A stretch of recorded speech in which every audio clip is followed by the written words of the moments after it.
अस्सलाम वालेकुम दोस्तों, आप देख रहे हैं explore safety with Mudassir Nawaz. और आज हम बात करेंगे फायरमैन की जॉब्स आई हैं जो कि कुछ ही दिन पहले पाकिस्तान ऑर्डिनेंस फैक्ट्रीज ने मुख्तलिफ अखबारात में भी एडवर्टाइज की हैं। तो पाकिस्तान ऑर्डिनेंस फैक्ट्री एक अहम असला साज दफाई और फौजी कारपोरेशन है जिसका सदर मुकाम वाह कैंट पंजाब में है। ये बैन अवी मेयार के मुताबिक रवायती असला और बारूद तैयार करने का पाकिस्तान में सबसे बड़ा दफाई और सनती कम्प्लेक्स है, जिसमें 14 आर्डिनेंस फैक्ट्रियां हैं।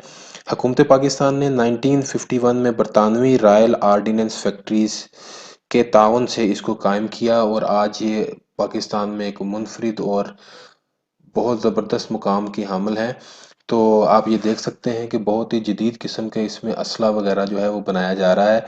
तो इसकी अगर थोड़ी सी और बात करें तो ये देखें, ये मुख्तलिफ असला की किस्में हैं जो कि माशाल्लाह बहुत ही ज़बरदस्त इंटरनेशनल लेवल का जो है वो बनाया जा रहा है और पाकिस्तान इसको मुख्तलिफ मुल्कों में जो है वो एक्सपोर्ट भी करता है। तो ये जो इंडस्ट्रीज़ हैं, ये जो पाकिस्तान ऑर्डिनेंस फैक्ट्रीज़ हैं, ये बहुत ही ज़बरदस्त अदारा है और इस अदारे ने जो है जॉब्स का ऐलान किया है, जिसमें हमारी फील्ड से मुतल्लिका जो सेफ्टी की जॉब्स भी आई हैं जो कि फायरमैन की जॉब्स हैं। तो इसमें जो है वो जितने भी लोग जो हैं वो सेफ्टी की फील्ड से ताल्लुक़ रखते हैं, जो अभी तक जो है वो प्रॉपर जिन्होंने जॉब्स का आगाज़ नहीं किया, तो उनके लिए गोल्डन चांस है इस बेहतरीन और मुमताज़ अदारे में जो है काम करने का। बहुत सारे दोस्त ये पूछ रहे हैं कि इस पे किस तरह से अप्लाई करना है और ऑनलाइन अप्लाई करने का तरीकाकार क्या है। तो दोस्तों, तरीका बहुत ज़्यादा आसान है, तो मैं आपको अभी जल्दी जल्दी बता देता हूँ कि इसका तरीका क्या है। तो आपने सबसे पहले गूगल में चले जाना है, वहाँ पे आपने लिखना है POF ऑफिशियल साइट। तो जैसे आप लिखेंगे तो सबसे ऊपर इनकी ऑफिशियल साइट आ जाएगी www.pof.gov.pk। इसको आपने क्लिक कर देना है। तो इस तरह से जो है वो वेबसाइट आपको जो है वो सामने आ जाएगी पाकिस्तान ऑर्डिनेंस फैक्ट्रीज की। तो इसके सबसे ऊपर ही उन्होंने लिखा हुआ है अप्लाई ऑनलाइन, ये ग्रीन कलर का जो है। तो आपने सीधा इस पे जाना है और अप्लाई ऑनलाइन पे क्लिक कर देना है। तो जैसे ही अप्लाई ऑनलाइन पे क्लिक करेंगे तो वो जॉब एडवर्टाइजमेंट जो कि उन्होंने जो है वो मुख्तलिफ अखबारात में भी दी है वो आपके सामने खुल के आ जाएगी। तो इसमें देखें, जो सिक्योरिटी गार्ड है ये BPS 5 का होगा और इसकी सीटें हैं 237 वैकेंसीज इसमें अवेलेबल हैं। तो इसके लिए उन्होंने आगे क्राइटेरिया भी दे दिया है। हमारा काम जो है इस फायरमैन के साथ है, जो सेफ्टी के लोग हैं इस फायरमैन की सीट पे अप्लाई कर सकते हैं। तो फायरमैन के लिए दो कैटेगरीज इन्होंने दी है। एक तो एक्स सर्विसमैन जो कि आर्मी से रिटायर्ड लोग होते हैं, ये उनके लिए क्राइटेरिया ये ऊपर दिया गया है। उनके लिए जो है वो क्राइटेरिया जो है उसमें बताया गया है कि मिडिल पास मिनिमम हो और मिनिमम उनकी हाइट जो है वो 5 फीट और 6 इंचज तक हो। इससे कम ना हो, इससे ज़्यादा हो तो बहुत अच्छा। तो वो ऐनक वगैरह जो है वो ना पहनते हों और उनकी उम्र जो है वो 40 साल तक जो है वो हो, तो वो इसके लिए अप्लाई कर सकते हैं। ये 40 साल से नीचे हो तो। अगर सिविलियन लोग हैं, जैसे कि आम लोग हैं जिन्होंने आर्मी में काम नहीं किया या उससे रिटायर्ड नहीं है, तो उनके लिए मैट्रिक एजुकेशन है और हाइट सेम है 5 फीट 6 इंच, और वो भी ऐनक ना लगाते हों, यानी कि उनकी नज़र कमज़ोर ना हो। तो इनके लिए जो उम्र की हद है वो है 30 से नीचे नीचे जो है उनकी उम्र होनी चाहिए। तो देखें दोस्तों, ये 152 सीट्स जो हैं वैकेंसीज जो हैं वो फायरमैन के लिए मुख्तस की गई हैं, जो कि बहुत ज़्यादा है माशाल्लाह। और इसमें जो है वो मैं चाहूँगा कि हर वो बंदा जो सेफ्टी की फील्ड में अपना मुकाम बनाना चाहता है या सेफ्टी की फील्ड में काम करना चाहता है, जो उसने सेफ्टी की ट्रेनिंग्स कुछ ली हुई हैं, वो ज़रूर अप्लाई करे। इसमें उसके सिलेक्ट होने के चांसेस बहुत ज़्यादा हैं। तो इसके लिए साथ साथ थोड़ा सा मैं आपको इसकी टर्म्स एंड कंडीशंस के बारे में बता दूं कि इसकी जो लास्ट डेट है अप्लाई करने की वो है 21 अप्रैल 2020, यानी कि 21 अप्रैल से पहले पहले 21 अप्रैल तक आपने जो है वो ऑनलाइन अप्लाई करना है। कोई भी एप्लीकेशन डायरेक्टली ना भेजी जाए, क्योंकि उन्होंने सिर्फ ऑनलाइन एप्लीकेशंस को मांगा है। तो इसलिए जो है वो आपने सिर्फ ऑनलाइन ही एप्लीकेशन जो है वो फॉर्म फिल करना है और आगे भेजना है। ठीक हो गया जी। तो इसको कुछ फॉर्म आगे उसकी कुछ टर्म्स एंड कंडीशन है जो सारी जॉब्स के लिए तकरीबन एक जैसी होती हैं, इनको भी एक दफ़ा अप्लाई करने से पहले पढ़ लिया जाए। तो इसके साथ जैसे आप इसको खोलेंगे, इसके साथ एप्लीकेशन फॉर्म लिखा हुआ है, ये देखें ज़रा, ये ग्रीन कलर का एप्लीकेशन फॉर्म, इसके ऊपर आप क्लिक कर देंगे तो एप्लीकेशन फॉर्म इस तरह से जो है वो खुल के सामने आ जाएगा। तो इसमें जो इन्फॉर्मेशन है जल्दी जल्दी मैं आपको बता देता हूँ। सबसे पहले है personal information. Post applied for, यानी कि फायरमैन के लिए अगर आप अप्लाई कर रहे हैं तो यहाँ पर फायरमैन लिखेंगे, इसको क्लिक करेंगे तो इसमें ये सारी पोस्ट आ गई जो उन्होंने एडवर्टाइज की हैं। तो ये देखिए फायरमैन BPS 4 जो है ये आ गई, इसको आप सिलेक्ट कर देंगे। तो वो सिलेक्ट हो जाएगी। इसके बाद जो है जॉब का स्टेटस क्या है, स्टेटस आप जो है वो लिख देंगे कि अगर आप गवर्नमेंट एम्प्लॉई हैं तो गवर्नमेंट एम्प्लॉई लिखेंगे, अगर आप पीओएफ एम्प्लॉई हैं तो आप वो लिखेंगे, अगर आप एक्स सर्विसमैन हैं तो रिटायर्ड हैं आर्मी से तो वो लिखेंगे, या फिर आप फ्रेश हैं अगर सिविलियन पे अप्लाई कर रहे हैं तो आप फ्रेश को सिलेक्ट करेंगे। यहाँ पे आप अपना सीएनआईसी कार्ड का नंबर देंगे, यानी कि आईडी कार्ड नंबर देंगे। यहाँ पे आप रिलीजन सेलेक्ट करेंगे, जो कि इस्लाम है, या दूसरे लोग भी अप्लाई करना चाह रहे हैं तो वो भी इधर सेलेक्ट कर सकते हैं।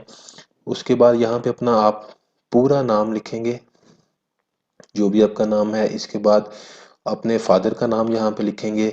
इसके बाद अगर आप डिसेबिलिटी यानी कि माजूर कोटे पे अप्लाई कर रहे हैं तो यहाँ पे आप यस कर देंगे, अगर आप माजूर कोटे पे अप्लाई नहीं कर रहे तो नो लिख देंगे। उसके बाद आपका उसने पूछा कि are you son daughter widow of a disease service civil servant who dies during service, कि आप उस इंसान के बेटे हैं कि जो कि सर्विस के दौरान अगर किसी की डेथ होगी, उसका बच्चा अप्लाई कर रहा है तो वो उसमें लिखेगा कि अगर वो सन है डॉटर है तो वो जो भी है सिलेक्ट कर देगा, अगर नहीं है उस कैटेगरी में तो वो यहाँ पे नो लिख देगा। इसके बाद आपके डोमिसाइल की बारी आ जाती है। तो डोमिसाइल में आपने जो है सबसे पहले अपना प्रिवेंस सूबा लिखना है, अगर पंजाब से ताल्लुक रखते हैं तो पंजाब लिखेंगे। तो डोमिसाइल का डिस्ट्रिक्ट क्या है, डिस्ट्रिक्ट जो भी आपका हो पंजाब का या जिस भी सूबे का, तो वो आप डिस्ट्रिक्ट को लिख देंगे।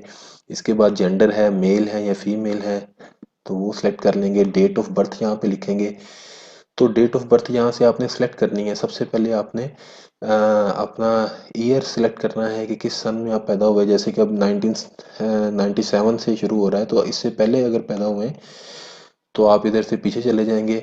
87 आ गया, अब 89, 90, जब भी आप पैदा हुए उस सन को सिलेक्ट कर लेंगे। फिर उसके बाद मंथ को सिलेक्ट करेंगे, वो जुलाई था तो जुलाई को सिलेक्ट कर देंगे। अब वो पूछ रहा है कि कौन सा दिन था, तो जैसे जैसे 13 है तो 13 को आप सेलेक्ट कर देंगे। तो इस तरह आपकी मुकम्मल डेट ऑफ बर्थ लिखी आ जाएगी, तो इसमें कंफ्यूज बिल्कुल भी नहीं होना।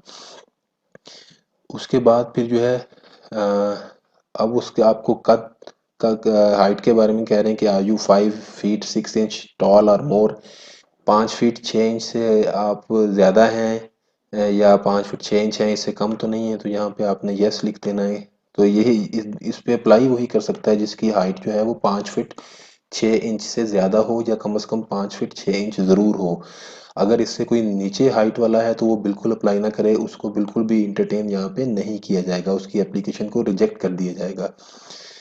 तो कॉन्टैक्ट इन्फॉर्मेशन आ गई आगे नेक्स्ट पे। तो आपने यहाँ पे मोबाइल नंबर अपना लिखना है। उसके बाद अल्टरनेटिव मोबाइल नंबर लिखना है, बाज़ औक़ात किसी जो है वो सर्विस के सिग्नल्स वगैरह में कोई इशू आ सकता है, तो यहाँ पे वो मोबाइल नंबर दें दोनों ही जगह पे जो कि आपके 100% एक्टिव होते हैं, ताकि जब भी रब्ता किया जा सके आपसे तो आप फौरी तौर पर अवेलेबल हों। उसके बाद अपना सिटी लिख देना है। सिटी के बाद पोस्टल एड्रेस लिखना है। इधर यहाँ आपने अपना कंप्लीट वो एड्रेस लिखना है जहाँ पर आपको अगर कॉल करते हैं तो वहाँ पर ये लेटर भेज सकें, तो वो एड्रेस लिखना है। इसके बाद परमानेंट एड्रेस है, पीछे जो भी गांव का आपका एड्रेस है जो परमानेंट एड्रेस है वो यहाँ पे लिख देना है। अगर किसी का सेम है तो दोनों जगह पे वो एक ही एड्रेस लिख देगा। उसके बाद एकेडमिक इन्फॉर्मेशन का फॉर्म आ जाता है, खाना आ जाता है। उसमें आपने सबसे पहले ओ लेवल या सेकेंडरी स्कूल सर्टिफिकेट है, तो इसके लिए जो है आपने सबसे पहले सेलेक्ट करना है कि आपने मैट्रिक साइंस के साथ किया है या आर्ट्स के साथ किया है, यहाँ से सिलेक्ट कर लेना है आपने।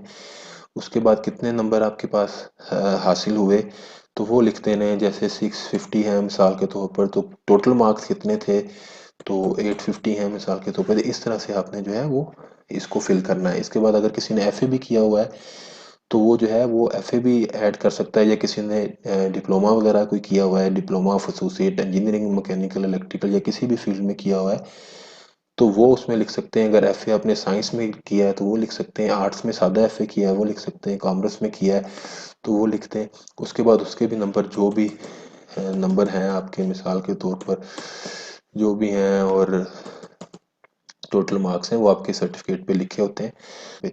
उसके बाद वर्क एक्सपीरियंस, अगर इससे पहले भी आपने कहीं काम किया है या प्राइवेट तौर पे कहीं काम कर रहे हैं तो उसमें आपकी पोजीशन क्या है वहाँ पे आप एज ए, जैसे मिसाल के तौर पर फायरमैन ही काम कर रहे हैं लेकिन वो प्राइवेट ऑर्गेनाइजेशन है और आप गवर्नमेंट की ऑर्गेनाइजेशन में आना चाहते हैं, तो यहाँ पे आप लिखेंगे फायरमैन ऑर्गेनाइजेशन कोई भी XYZ टेक्सटाइल कोई भी टेक्सटाइल में किसी भी सेक्टर में कर रहे हैं तो जॉब डिस्क्रिप्शन लिख देंगे कि जॉब की आपकी रिस्पॉन्सिबिलिटीज़ क्या क्या है यहाँ पे, तो वो आप ब्रीफ सा लिख सकते हैं यहाँ पे।